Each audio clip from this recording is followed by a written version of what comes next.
Today at 4, police released new information about the homicide charges two brothers are facing. Plus, how new legislation would address a lack of funding for local governments across Wisconsin. And it's a busy weekend across central and southern Wisconsin, but we finally see some sunshine. Details in just a few minutes. You're watching News 3 Now, live at 4. Well, good afternoon, everyone. Thanks for joining us this afternoon on Live at 4. And it's our favorite day of the week. It's Friday! It is the best day of the week. Made it. One of those weeks like just before a holiday where everybody needs to get some stuff done and take a deep breath. It's coming. You'll see us all at the grocery store this weekend. Right, exactly. Well, it's time to check in on the patio where we have meteorologist Blaze Keller, and I hear we have a warm-up coming too for the weekend. That's right. We're going to be in those 40s and 50s with more sunshine, especially for Sunday. We'll chip away at the cloud cover on Saturday, starting off cloudy, but by Saturday afternoon through Sunday, we should stay on the sunnier side. Let's start off out in Dodgeville on our Upland Hill Skycam. We can see the sun a little bit there as we're looking off towards the southwest. It's 41 degrees, but northwesterly winds are calm. That cloud cover is going to be slowly chipping away overnight as well, but it will return as we go into Saturday. Mostly cloudy, turning partly sunny. Light winds out of the southwest. So that's going to help our temperatures stay in those upper 40s to low 50s, not only on Saturday, but into Sunday as well. Bit more breezy, too, with the gun deer hunting season opening on Saturday. Know that those winds will be out of the southwest, but they will turn out of the northwest. If you want to do some hunting there Sunday morning, we should be in the low 50s.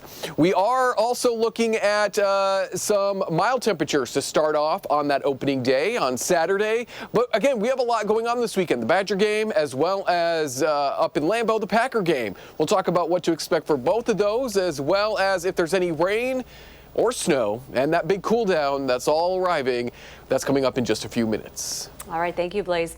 We have new information now about some breaking news we brought you yesterday on Live at 4. Police are sharing details on the homicide cases they believe two suspects are linked to. Jordan Charlo is facing 3 homicide charges for 3 separate deadly shootings. Also, Justin Charlo is accused of facing a homicide charge in one of those shootings.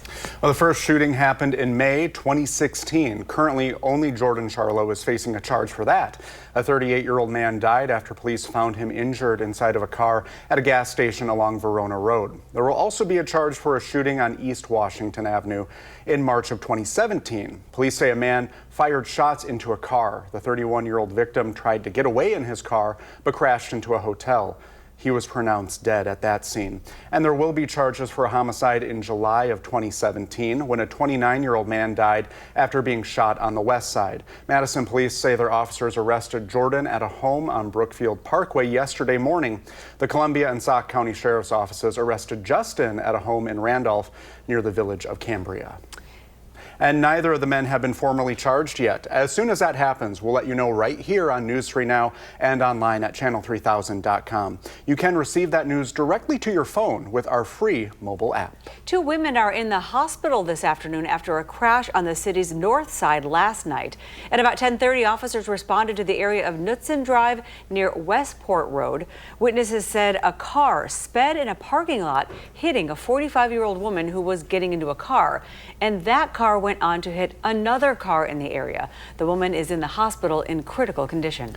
The 64-year-old driver of the car that initiated the crash was removed from her vehicle unconscious. She was taken to the hospital for her injuries. Police say they didn't find anything suspicious in the woman's car, though. They continue to investigate what happened. Well, for years, local municipalities across Wisconsin have asked the state government for more money. They argue that the current shared revenue funding formula has not kept up with inflation. But as our Ellie LaLiberte shows us, there is a new proposal to address that. Ellie? Yeah, Sarah and Brady. To understand how this new legislation would work, we need to go back to 2023 when the governor signed Act 12.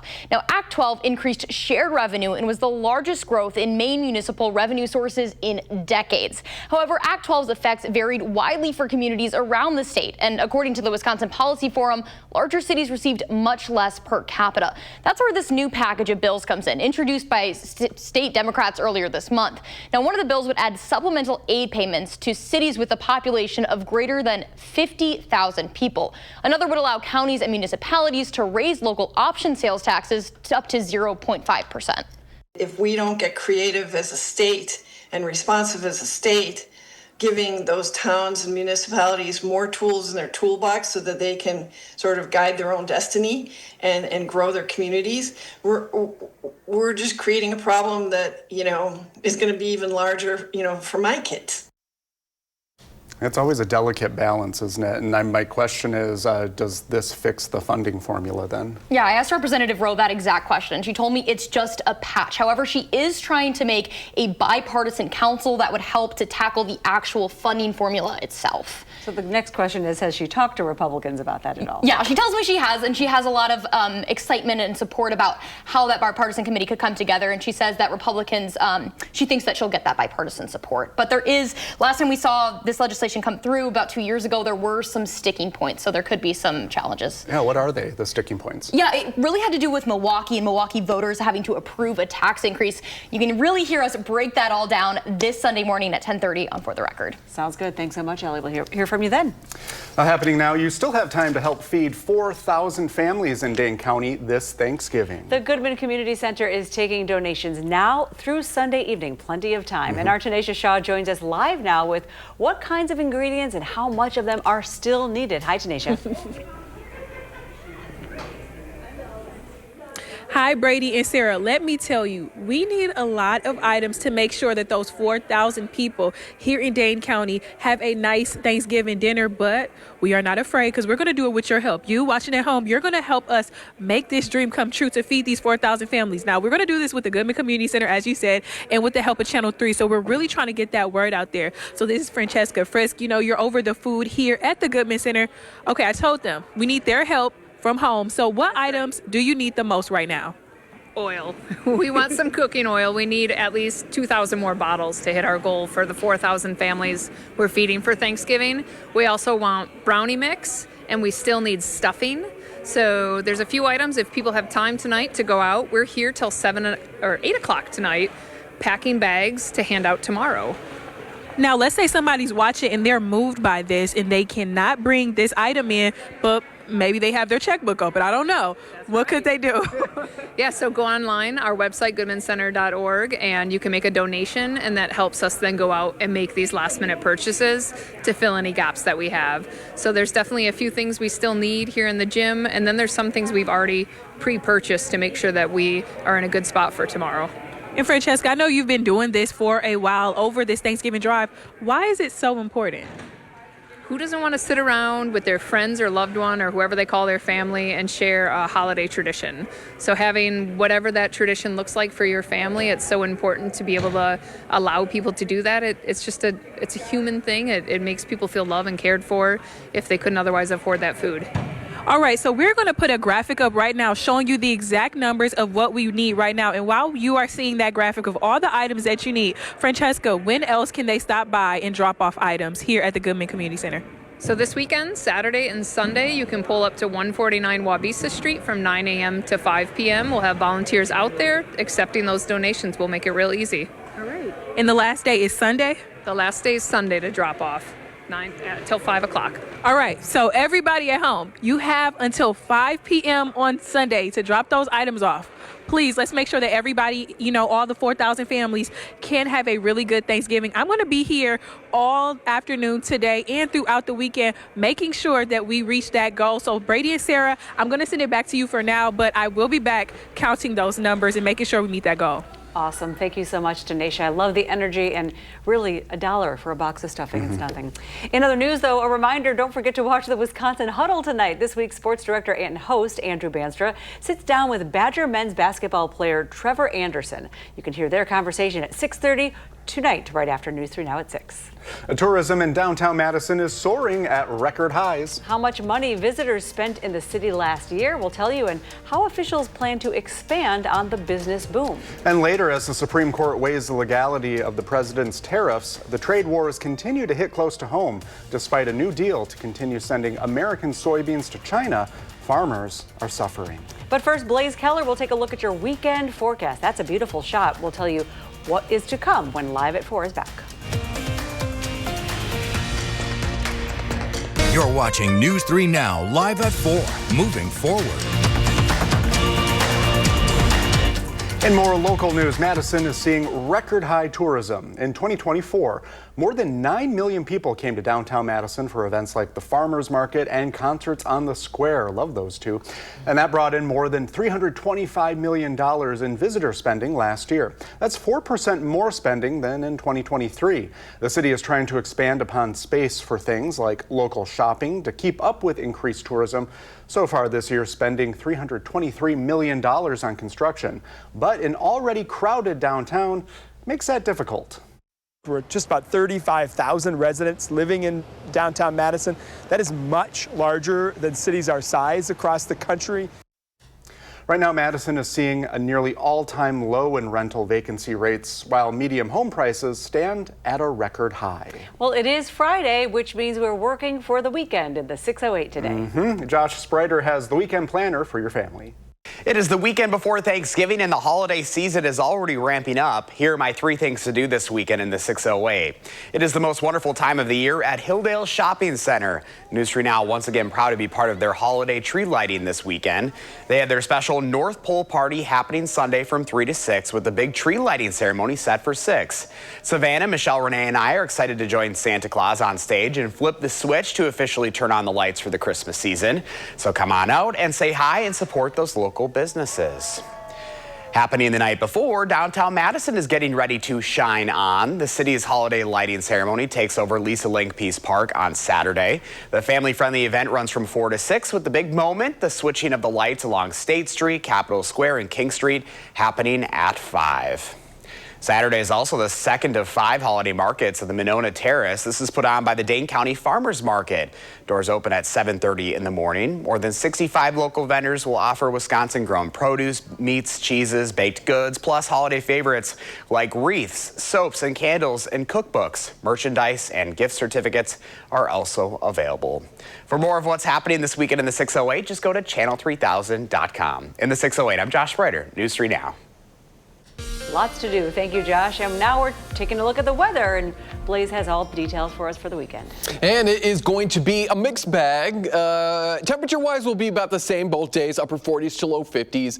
Certainly Saturday, more sun, less sunshine, I should say, than Sunday. Sunday, we are looking to be more sunny before our next big system moves on in, bringing us some rain, and then after that, the Arctic blast. So high pressure continues to really dominate our weather, but it's not an organized high pressure system, just enough to kind of keep this low pressure system scooting through southern Canada in its place to our north. It will bring a little bit of cloud cover as we go into Saturday, but by the second half of the day, we see more sunshine. Overnight into Sunday, we stay clear to mostly clear. Winds turn back out of the southwest for Sunday, so that's going to keep our temperatures in those low to mid 50s. As that high pressure system moves on out, a larger low, the one that brings about the changes, moves on through. And this is the one that has enough strength to really kick out that exiting high pressure system. For now, it's looking like we primarily see that rain pick up as we go further into Monday, continuing overnight into Tuesday. Because of the path that's currently forecast, we're likely not going to see a lot of snow with this system. The best chance it will have to start to see at least a rain-snow mix will be Tuesday night into Wednesday, and then further into Wednesday into Thanksgiving, we may be dealing with some flurries, at least based on the current forecast. Should this low travel a little bit further south, we'll likely pick up or at least have a better chance for more snow. But for now, we are going to remain quiet through the weekend. If you're going to be doing any holiday traveling Monday into Tuesday, maybe hitting the road early, you will be running into the rain. If you're heading further north, you're going to be running into that snow. We're looking at about 1/10 to maybe 1/4 of an inch of rain at best. That's that darker green there. At this point, as I mentioned numerous times, we'll take any and all rain because we have been so dry. In terms of snow, again, if we do see any, it likely won't begin until about Wednesday into Thanksgiving, possibly a few flurries lingering into Black Friday. We're looking at less than an inch right now. Again, if this low maybe changes its path a little bit, and there's still some time, it certainly could. If it maybe trends further south, we'll have a better chance for those higher snow totals as we go into the Thanksgiving time frame. But for the Badger game this weekend, for the Packer game on Sunday, it is looking very pleasant. And it also is that time of year, especially when these temperatures get cooler, if we have mostly cloudy conditions like we could see Thursday, Thanksgiving and Black Friday into that following weekend, we'll likely just kind of have some flurries. They're kind of just there. It's just that time of year. It can be pretty. It can be pretty, yes, especially for snow lovers like myself. Well, I like falling snow. I don't like forecasting. To deal with it. Yeah. It always looks pretty fun. We'll Yes. take it. Thank you, Blaze. And as part of Winter Weather Awareness Week, we revisit the First Warn Weather Team's Winter Ready special that aired in October. And Blaze is giving us the 2025-2026 First Warn Weather Team winter forecast. Yes, so ENSO, you may be wondering what that is. That's just a really fancy term for us saying what phase of the Pacific Ocean are we in? Is it El Nino, La Nina, or in between, which is neutral. So as of November 13th, the Climate Prediction Center, in partnership with NOAA, they have continued to predict at least a 50% chance that we are going to be in a weak La Nina from December to February. La Nina's any weather, which kind of makes it both fun and irritating at the same time. No two La Nina events are the same, weak or strong. And given that we are likely going to be in a weaker La Nina, we'll see little bits of what we see with the classic, more strong La Nina. Cooler temperatures there across parts of the plains into parts of Wisconsin, warmer temperatures off to our south. In terms of precipitation, again, we'll pick up little hints of this. The stronger the La Nina, the better chance we'll have of these classic things that we come to see with them, like wetter than normal conditions, which is what we're looking at now. We certainly could use wetter than normal conditions. We have been very dry. Drier conditions tend to stay off towards the south. However, when looking at all of our weak La Ninas over the last 30 years, nearly all of them have been not only warmer than average, but snowier than average. And we just saw typically La Ninas bring us cooler than average temperatures. So if we're looking at the data, we'll likely probably trend warmer than average. Warmer air tends to hold more moisture, so we'll likely see more snow, but it might not stick around for as long. Here's some of our notable past weak La Nina events. Again, these are what have been recorded, and this is what we've seen. Our third snowiest winter on record, our second warmest winter on record, our fourth coldest winter on record, and our wettest winter on record. So it's all up in the air, but statistically speaking, will probably trend warmer and snowier than average, but snow lovers, it's probably not going to stick around. All right. Yeah. Very good. And you can find that full special on channel3000.com. Do we have our final shovel winner here? Oh, yes. Congratulations. This is Mary McCune.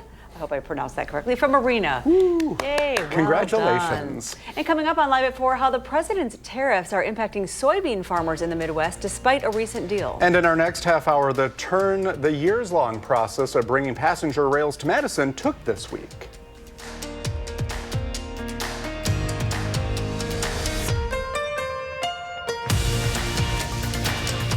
Welcome back to Live at 4, everyone. Now we're taking a live look at the White House, where the Trump administration is dealing with comments that the president made on his social media, accusing Democratic lawmakers of seditious behavior, quote, punishable by death.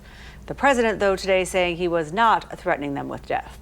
In his post, the president said 6 lawmakers should be arrested and put on trial for seditious behavior punishable by death. Those comments in response to the video in which Democrats with military and national security backgrounds told concerned members of the military they do not have to follow unlawful orders. Now, Democratic leadership is calling on Capitol Police to provide increased security for the lawmakers involved. The Supreme Court is weighing President Donald Trump's use of emergency powers to implement tariffs. In the meantime, farmers are feeling the impact. Last year, agricultural imports brought nearly $4 billion to Wisconsin. One of the state's biggest crops, soybeans. Maribel Gonzalez reports. John Bartman is a 5th-generation soybean farmer in Illinois. His crops contribute to the U.S.'s largest agricultural export, which last year valued at more than $24 billion, according to USDA data. China bought 53% of those exports, but this past September imported 0. It's what we do in this country. We export food. And we can't do that right now. In May, China placed an effective embargo on U.S. soybeans in retaliation to Trump administration tariffs, instead buying soybeans from other countries. But in October, some hope for struggling farmers like Bartman when the U.S. met with China. The United States was able to get the Chinese to back down from a prohibition of rare earth metals exports to the U.S. And in exchange, the U.S. would drop half of that fentanyl tariff. Also, China would buy 25 million metric tons of soybeans every year, beginning this year. However, new data from the Agriculture Department shows China has made only 2 purchases of soybeans, totaling 232,000 metric tons of soybeans since the summit. The Soybean Association said although that number has gone up, it's still well below the 12 million metric tons China promised to buy by year's end.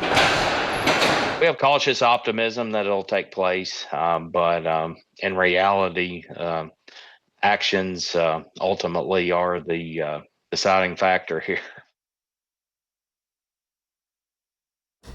On Wall Street, the Dow gained 493 points. The Nasdaq is up 195 points. The S&P 500 is up 64 points. And when we're back, where Madison's Amtrak project stands as of this week.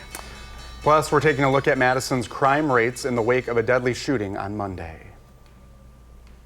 And Blaze will join us again with a look at the warm-up headed our way this weekend. He'll let you know when to expect higher temperatures and how long they'll last. News 3 Now, live at 4, moving forward. Thanks for staying with us on Live at 4 today. I have a hunch the grocery stores will be very busy this weekend. Oh, yeah. I dropped by one today. They already are. Good luck, Exactly. everyone. Good luck to everybody. And we begin today with a look at your forecast, and the weather words are... That looks fun. That's not the word, but finally some sun. Not right there, but it's coming. That looks fun. It does, right? How about it, please? If you want to do that over the weekend, we will probably see more sunshine out there. If we take a look at that weekend forecast, we're looking at the upper 40s to low 50s both days. The gun hunting season opener is on Saturday. Also, we're expecting partly sunny to mostly sunny conditions later that afternoon into the evening. The Badgers are playing as well. Sunday, the Packers are playing up in Lambeau. We are looking at more sunshine on Sunday. Both days, generally light winds. I would say of the two, Sunday is looking to be a little bit more breezy. When the when the Badgers take on Illinois at 6:30 on Saturday, we're looking at partly cloudy conditions, drier weather, maybe a bit on the chilly side. A light jacket really is all you need. We talked about the big system that is going to bring about those changes, some rain as we go into the first half of next week. We'll talk about temperatures and just see how cold we'll get and how long the cold will last coming up in just a few minutes. Okay, thank you, Blaze. We're learning more about the homicide cases in Madison linked to 2 brothers who were just arrested. Jordan Charlo faces charges for a May 2016 homicide at a gas station along Verona Road, a March 2017 homicide on East Washington, and a July 2017 homicide on Atterbury Lane. His brother Justin faces a charge for the July 2017 homicide as well. Madison police arrested Jordan yesterday at a home on Brookfield Parkway. Columbia and Sauk County Sheriff's Offices deputies arrested Justin at a home on Randolph Thursday morning as well. Now, these arrests are happening just days after the Madison Police Department arrested a man connected to a deadly shooting on Madison's north side. Police arrested a 35-year-old person of interest on Tuesday. The victim, Jamar Willis, died on Monday. News 3 Now is looking at Madison's crime numbers after these recent arrests. Since 2021, homicides have gone up and down. In 2021, MPD reported 10 homicides. The next year, that fell to 7, then went back up to 10, and last year was at 7 again. Today, that number is down to 4.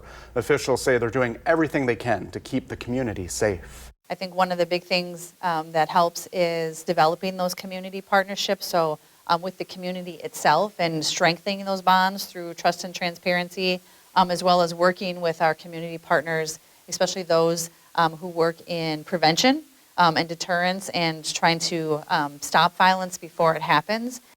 The Madison Police Department said it's open to improving relationships and ask anyone to reach out. with feedback. We now know the name of the man who died in this crash in Madison. The Dane County Medical Examiner's Office says 44-year-old Derek G. Powers of McFarland died Monday after this crash on South Stoughton Road near U.S. Highway 51. Earlier in the day, a Dane County Sheriff's deputy tried pulling Powers over, but he didn't stop, and the deputy did not chase him. However, Powers sped into a ditch, crossed all northbound lanes of traffic, and ultimately crashed into a tree on the other side of the road. Officers arrived to find the car on fire, and Powers died at the scene. The years-long process of bringing passenger rails to Madison took another turn earlier this week. That's right. Madison's Transportation Department released the selection of 2 finalists for an Amtrak station location. Our Maren Rosen is here to give us the update. Well, Sarah and Brady, Madison has not had a passenger rail service since 1971, and a previous effort was canceled in 2010 after former Governor Scott Walker refused the federal funding for the Amtrak project. But the Transportation Commission has been working towards connecting Madison to other major cities in the Midwest, like Chicago, Milwaukee, and the Twin Cities. Amtrak has requirements for station locations, and the city thinks they have found an ideal location. The Monona Lakefront site is Plan A, situated between John Nolan Drive and Wilson Street because of its proximity to Capitol Square, the Monona Terrace, and major economic and visitor destinations. This location is also connected to pre-existing BRT and local bus connections and would provide short-term and long-term parking options for Madisonians and tourists. There's people that want this service. There's a lot of people that want this service in Madison, and the question is whether our leaders, our elected officials, both at the state level and the federal level, will also make that commitment and recognize both the desires and the needs of the people that they serve. The Johnson Street Yard site was chosen as a second option, but because there are very few destinations within walking distance of the site, it will only serve as an alternative if downtown site is not possible. Now, the city needs to wait to see if federal funding will be available for an Amtrak station. I'll be back at 6 with more details on the possible project. All right, thank you, Maren. Now, today, Wisconsin's 71st and 72nd recruit class graduated today as members of the State Patrol. 27 cadets graduated in the ceremony in the Wisconsin Dells. The cadets join the more than 400 troopers and inspectors of the patrol who are assigned across the state to take on the unexpected. You never know how long your day is going to be or what you're going to do or where you're going to do it, and so you have to be prepared for just about anything. The next step for the cadets is 12 weeks of field training alongside seasoned troopers. And you still have time to help feed 4,000 families in need in Dane County this Thanksgiving. The Goodman Community Center is taking donations right now through Sunday evening. Our Tanisha Shaw joins us live with what kinds of ingredients and exactly what they need and how much. Hi, Tanisha. Hi, Brady and Sarah. Yes, there are 4,000 families in Dane County that need a Thanksgiving meal. These families are in need, and who doesn't deserve, that turkey, the stuffing, the dressing, everything for Thanksgiving. And it's coming up in less than a week now. I'm here with Noah Salata. He's helping out here. He works for the Goodman Community Center. So Noah, first I want to ask, I asked Francesca earlier, what do you need the most right now? What should people be getting at the grocery store right now to drop off before 7 p.m.? Of course. Thank you so much. So first and foremost, oil, gravy, stuffing, and cranberry sauce. Those are the 4 right now that we know we still need. All right, so we need those items. And Noah, I just want to ask because, a lot of times right now, it's the season of giving. We're seeing a lot of people that's giving back. And as someone who's one of the head people over this giveaway, how does it feel to see people dropping off and then, next week see everyone pick the items up? Yeah, it's really, really powerful. We have a amazingly dedicated staff here, but watching 500 volunteers come into this building with the same care and compassion to really make our community better is something special that just thrills me every single time. Absolutely, and I'm sure that never gets old, because even here, I'm going to let you see behind us, look at all these volunteers. These are people that's taking time out of their day for free to make sure 4,000 people get that meal. And tell me, how does that feel as well to know you have so many people in Dane County who are dedicated to this cause? You know, first off, the need is so high, and that's one thing we always have to call out. But knowing that people are showing up year after year to really make sure we're delivering that holiday meal is something very, very special. Absolutely. And Noah, really quickly, when can people donate, and when is the last day to donate? Yeah, great question. So we're taking donations tonight at the gym here at the Goodman Community Center until 8 p.m. And then both Saturday and Sunday from 9 to 5, we'll have a drop-off out on Wabisa Street just outside our main building. All right, and you can always donate money online, right? Of course. Thank you so much. All right, well, I'll be back with Noah later tonight. And everyone, remember, you need to get some oil, brownie mix, Stuffing and gravy, cranberry sauce. All right, so, right now, go to the grocery store, make the Amazon order, make the DoorDash order, something, and make sure that we get those items for the 4,000 households to eat here in Dane County. Sarah and Brady, like I said, I'm going to be here all day. I'm going to be pressing our viewers to make sure we meet this goal. So I'll be back during our 5 and 6 newscasts. We'll see you then. Thank you, Tanasia. All right. Also this weekend, the Pack plays Minnesota this weekend. What a game. Could be a rough game, though, as the team may or may not be down a few players. Our senior Packers writer tells us which players are questionable for the matchup. Packers running back Josh Jacobs told us on Thursday he would be a true game time decision for Sunday's matchup here at Lambeau Field against the Minnesota Vikings, and that's exactly what he's going to be. The Packers listing their star running back as questionable for the game, but he's not alone. 5 other players are also questionable for the matchup with the Vikings. 3 wide receivers, Dontavion Wicks, Matthew Golden, and Savion Williams are also questionable. 2 defensive linemen, Lucas Van Ness and Carl Brooks. Now, there is some good news on the Packers injury front. First of all, Jordan Love, who suffered that shoulder injury in the game against the Giants last Sunday, he's off the injury report. He will start as he normally would. And kicker Brandon McManus, who missed the Giants game when his troublesome quadriceps flared up again last Saturday. He is also off the injury report. He is set to handle the kicking duties. We'll have the story on the full injury report on our website, channel3000.com. And while you're there, make sure you sign up for our Packers newsletter, which delivers our coverage directly to your inbox every single day. In Green Bay at Lambeau Field, Jason Wilde, channel3000.com. Thank you, as always, Jason. And next on Live at 4, if you're tired of eating turkey this year, don't worry. We're showing you a quick recipe for another holiday favorite. It's so easy, and it doesn't take too much ambition. See what I did there? It's a hint. I like that. All right, it's time to take a look at your firstborn weather forecast and getting out of the gloom and some warm stuff coming up. Yes, I need to find my clicker, but we will make do. We are looking at seasonably cool temperatures as we go overnight, and then as we head into the weekend, a little bit more sunshine. We are looking at that next Arctic blast to move on in as we head into the second half of next week, right around Thanksgiving, and we could likely be sitting underneath these cooler than average temperatures through maybe the middle of December. In the meantime, very quiet, all things considered this weekend. A little bit more cloud cover as we start off Saturday, but by the afternoon we should see more sunshine, clear to mostly clear conditions Saturday night, leading to mostly to partly sunny conditions on Sunday. Winds turn out of the southwest on Sunday, so that's going to bump them up just a little bit more, out of the upper 40s on Saturday into those low to mid 50s on Sunday. We're looking at the rain to move in as we go further into Monday. This is the system that helps usher in the cool down. The jet stream is being pushed off towards the south with a blast of Arctic air. Right now it's somewhere north of the Hudson Bay, but it will, as we go into Wednesday night, further into Thursday and Black Friday, move out of the Arctic Circle overhead. And this pattern shift really doesn't look to go anywhere anytime soon. Though we will be in the low 30s and maybe upper 20s as we head into the upcoming Thanksgiving time frame, we may slip back into the 40s briefly, but what we're looking at overall is this pattern to not break down anytime soon. So up to this point, we've been somewhat average. If we're looking at our legend here, the yellows are getting us closer to that normal average temperature for the month from the start of the date through yesterday's date. A little bit cooler off towards the northeast, a little bit warmer closer to the Mississippi River compared to normal. If this pattern change, lasts, we could end November on the cooler than average side and then possibly go into the first half of December on the cooler than average side.